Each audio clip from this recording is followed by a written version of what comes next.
നീളൻ മുടിയുള്ള രാജകുമാരൻ.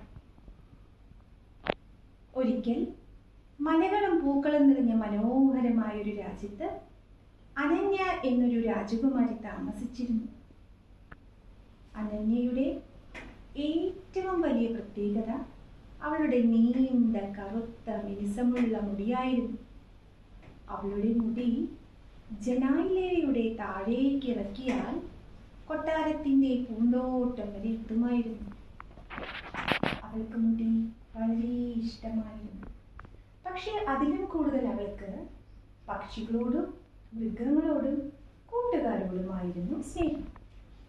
എല്ലാവരോടും സ്നേഹത്തോടെ പെരുമാറുമായിരുന്നു.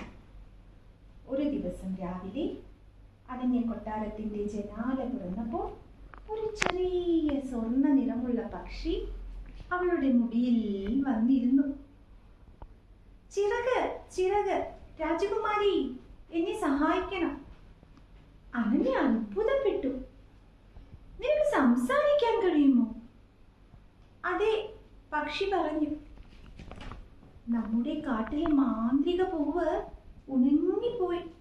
ആ പൂവില്ലാതായാൽ കാട്ടിലെ എല്ലാ പൂക്കളും പാടിപ്പോകും. അനന്യ ഉടൻ തന്നെ പുറപ്പെടാൻ തീരുമാനിച്ചു.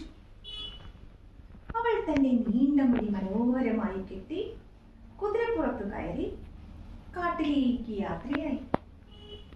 വഴിയിൽ അവൾ ഒരു ചെറിയ മുയലിനെ കണ്ടു. എവിടേക്കാണ് പോകുന്നത്? മുയൽ ചോദിച്ചു. മാന്ത്രിക പൂവിനെ രക്ഷിക്കാൻ പോവുകയാണ്, രാജകുമാരി പറഞ്ഞു.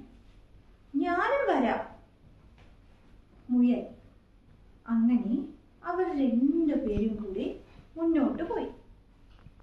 കുറച്ചു ദൂരം ചെന്നപ്പോൾ ഒരു വലിയ നദി മുന്നിൽ വന്നു.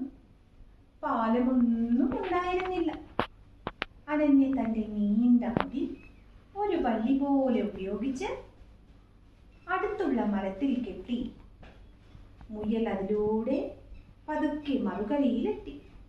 പിന്നെ അനന്യയും കടന്നു. അവിടെ എത്തിയപ്പോൾ അവർ ഒരു വലിയ ഗുഹ കണ്ടു. ഗുഹയ്ക്കുള്ളിൽ ഒരു ചെറിയ വെളിച്ചം മിന്നുന്നുണ്ടായിരുന്നു. അവർ അകത്തേക്ക് ചെന്നപ്പോൾ അവിടെ ഒരു വൃദ്ധയായ മാന്ത്രികയെ കണ്ടു. മാന്ത്രിക പറഞ്ഞു, മാന്ത്രിക പൂവിന് വെള്ളം വേണം. പക്ഷേ ആ വെള്ളം കിട്ടുന്നത് ചന്ദ്രക്കുളത്തിൽ നിന്നു മാത്രമാണ്. അവിടേക്ക് പോകാൻ ധൈര്യമുള്ള ഒരാൾ വേണം. അനന്യ ഒട്ടും പേടിച്ചില്ല. ഞാൻ പോകാം, അവൾ പറഞ്ഞു. അവൾ ചന്ദ്രക്കുളത്തിലെത്തി. പക്ഷെ അവിടെ ഒരു വലിയ കല്ല് വഴി അടച്ചു വെച്ചിരുന്നു. അതിന് തന്റെ നീണ്ട മുടി കല്ലിന് ചുറ്റും കെട്ടി മുഴുവൻ ശക്തിയും ഉപയോഗിച്ച് വലിച്ചു. 1, 2, 3 കല്ല് പതുക്കെ മാറി. കുളത്തിലെ വെള്ളം വെള്ളി നിറത്തിൽ തിളങ്ങി. അനന്യ ഒരു ചെറിയ പാത്രത്തിൽ വെള്ളമെടുത്ത് മാന്ത്രിക പൂവിന്റെ അടുത്തേക്ക് കൊണ്ടുവന്നു. വെള്ളം പൂവിൽ ഒഴിച്ചപ്പോൾ പൂവ് പതുക്കെ വിരിഞ്ഞു.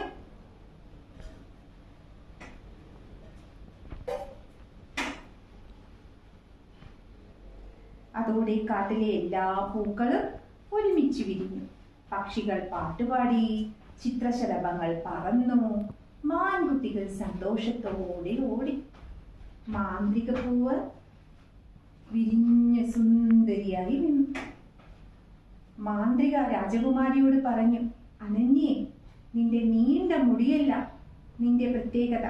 നിന്റെ ധൈര്യവും സ്നേഹവും മനസ്സുമാണ് നിന്റെ യഥാർത്ഥ സൗന്ദര്യം. അനന്യ പുഞ്ചിരിച്ചു. അവൾ കൊട്ടാരത്തിലേക്ക് മടങ്ങിയപ്പോൾ രാജാവും രാജ്ഞിയും അവളെ സ്നേഹത്തോടെ സ്വീകരിച്ചു. അന്ന് മുതൽ അനന്യ സ്നേഹമുള്ള രാജകുമാരി എന്ന പേരിൽ എല്ലാവർക്കും പ്രിയപ്പെട്ടവളായി. അവളുടെ നീണ്ട മുടി കാറ്റിൽ പാടിക്കൊണ്ടേയിരുന്നു. അങ്ങനെ അനന്യയും അവളുടെ കൂട്ടുകാരും സന്തോഷത്തോടെ ജീവിച്ചു. കഴിഞ്ഞ അതാ വെരി ഗുഡ്.